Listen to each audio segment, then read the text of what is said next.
गोजोन बेलासिनि बयनिसिमबो खुलुमहरबाय। लोगोसे बे समाव आङो नोंथांमोननि गेजेराव मोनसे गोदान भिडिअ लानानै फैबावबाय। नोंथांमोना भिडिअखौ फारियै जोबजासिम नायलांदो।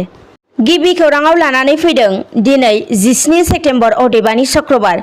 दिनैनि सानखालि भारतनि गाहाय मन्त्रि नरेन्द्र मदिनि 71थि जोनोम सान। बिथांनि जोनोम सानखौ हादरजों लोगोसे रायजोनि गोबां जायगायावनो फालिनाय बायदि गसाइगाव महकुमानि 2 नं गुमा बियाबनि सिङाव थानाय बाबुबिल बिसिडिसि कमिटि हलाव बिजेपि दोलोनि मावथिफोराबो गाजा गोमजायै फालिदों। बे हाबाफारियावनो गाहाय आलासि महरै बाहागो लादोंमोन बिटिसिनि मावफुंगिरि सोद्रोमा रेवरेवा नार्जारी, क'क्राझार जिल्ला बिजेपि दोलोनि आफादगिरि राजकुमार ब्रह्म, गसाइगाव महकुमानि 2 नं गुमा मण्डलनि आफादगिरि नीलेश्वर रायमोनजों लोगोसे बिजेपि दोलोनि गोबां दैदेनगिरिफोरा बाहागो लादोंमोन। मख'नो नांगोनदि बे हाबाफारियावनो हादरनि गाहाय मन्त्रि नरेन्द्र मदिनि जोनोम सानखौ लोब्बा लाखिनानै सोलिफु बोसोर 2021 मायथाइनि मेट्रिक आरो हायार सेकेण्डारियाव सेथि थाखोआव उथ्रिसार जानो हानाय फरायसाफोरखौ बरायनाय हाबाफारिबो लाफानाय जादों।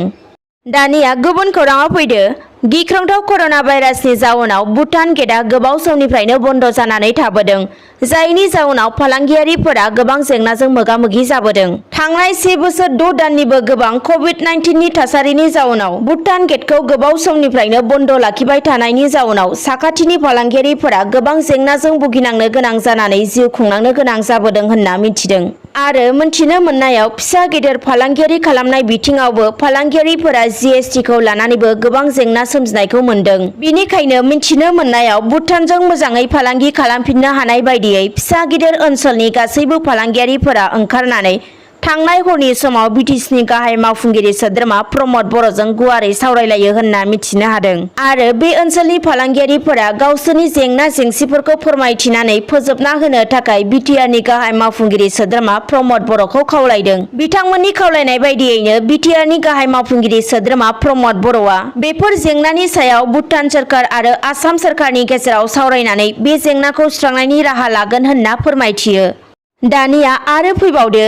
टिपकाइ ओनसोलनि मिथुराम ब्रह्मआ गावनि गोब्राब नाजानायनि गेजेरजों बर' हारिमु एबा कालचारखौ फोथांना लाखिनो थाखाय एबा फोजौखांनो थाखाय मोनसे गिदिर बिबान लानायनि गेजेरजों दिनै मोनसे आबुं बर' सावथुन खामग्लिनाय गोसोनि मोदैखौ पलासिगुरि गामिनि 1 नं पर्बत जरानि MCLA मुन ब्रह्मआ गावनि आखाइजों बेखेवनानै होबाय। मख'नो नांगोनदि बे फिल्मखौ बेखेवनाय हाबाफारियावनो बर' सावथुन मुलुगनि मुंदांखा फेस्ला दिन्थिगिरि मेन्देला ब्रह्मआ बाहागो लानानै बिथां मिथुराम ब्रह्मखौ हाजासे साबायखर बावदों आरो बिथांनि हारिमुखौ सिबिनो ओंखारबोनाय एबा बिथांनि गिबि फिल्म दिहुननायखौ गासै बर' रायजो राजाफोरानो अनसायनाय होयोब्ला थारैनो बिथाङा गोसो गुदुङै आरोबाव बर' सावथुन मुलुगाव गोबां फिल्मफोर दिहुनबावनानै बर' रायजो राजाफोरनो दिन्थिबावनो हागोन होननानै बिथां मेन्देला ब्रह्मआ बुंथिबावो।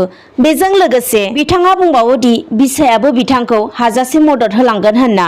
बिनि अनगायैबो मुंदांखा फाव खालामगिरि बिथां थाख्लाय नार्जारीआबो बे हाबाफारियाव बाहागो लानानै आरो बे फिल्माव जे रल दिन्थिनो खाबु मोनदों बिनि थाखाय बिथां थाख्लायाबो मिथुराम ब्रह्मनिसिम हाजासे मोजां मोननाय आरो साबायखर बावदों।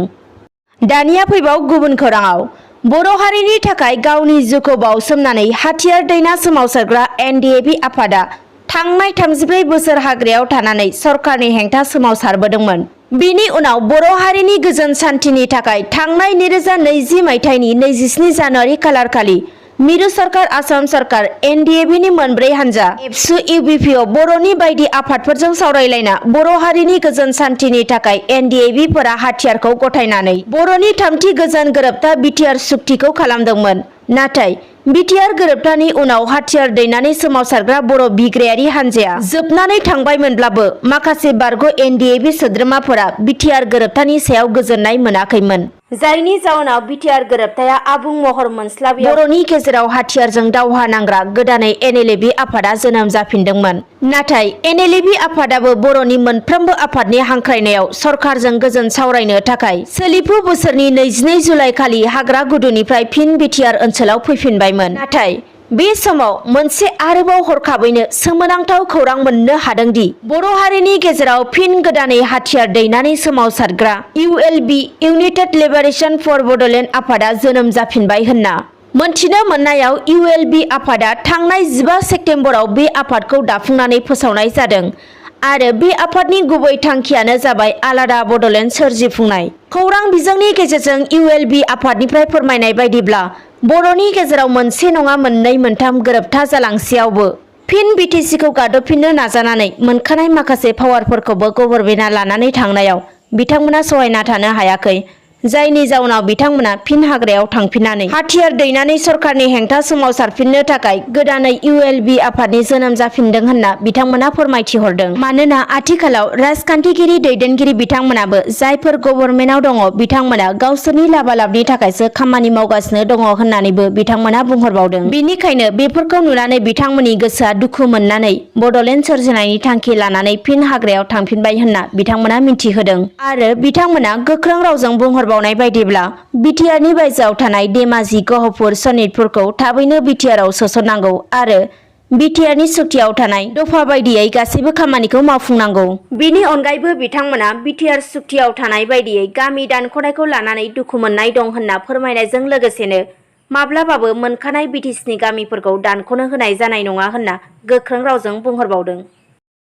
आरो बिथांमोना गोख्रों रावजों बुंहरबावनाय बायदिब्ला फैगौ 30 सेप्तेम्बरसिमहालागै जुदि NDABनि गायसनगिरि आफादगिरि रन्जन दैमारिजों लोगोसे जेसेबांनाखि NDAB केडारफोरा जोबथेसालियाव दङ बहननायनि राहा लानांगौ। जुदि बहननायनि थांखि लाया फैगौ अक्ट'बर दानाव बिटिसिनि मोनफ्रोमबो जिल्लायावनो बमा बेफ्रुहोनाय जागोन होननानै ULB आफादा गोख्रों रावजों हुमखि हरदों। गुबुन फारसेथिं गोदानै जोनोम मोननाय बर' बिग्रायारि ULB आफाद जोनोम जाफिननायनि सायाव दिनै आसामनि मन्त्रि उर्खावगोरा ब्रह्मआ खौरांगिरिनि गेजेरजों बुङोदि दिनैनि दिनाव हाथियार दैनानै सोमावसारग्रा जायफोर बिग्रायारि आफाद दानायनि सिमां नुदों बिथांमोना गाव गावनो फिसा फिसौनि थाखाय मोजां सानफिननांगौ।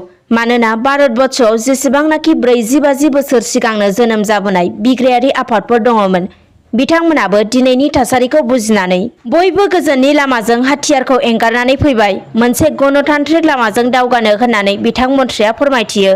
बिनिखायनो दानि समाव जायफोर गोदानै जांख्रिखांनायनि सिन्था खालामदोंमोनब्लाबो बिहा जेबो इयुन गैया आरो गाव गावनि इयुन, फिसा फिसौनि इयुन बिसोरखौसो खैफोदाव खोख्लैनाय जागोन होनना मन्त्रि उर्खावगोराया दिनै खौरांगिरिनि गेजेरजों फोरमायथिदों।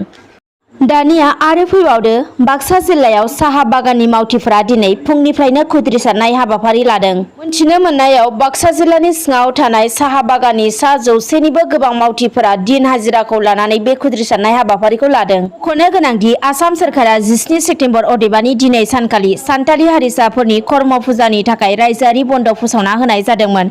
थेवब्लाबो बिथांमोना बन्दनि समावबो बे खुद्रिसारनाय हाबाफारिखौ लानाय जादों।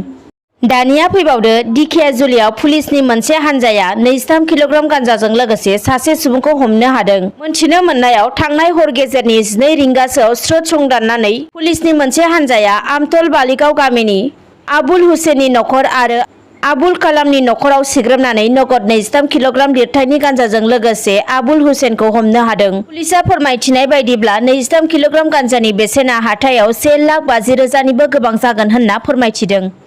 दिनैनि खौराङा बेखिनियानो। गोजोन्थों।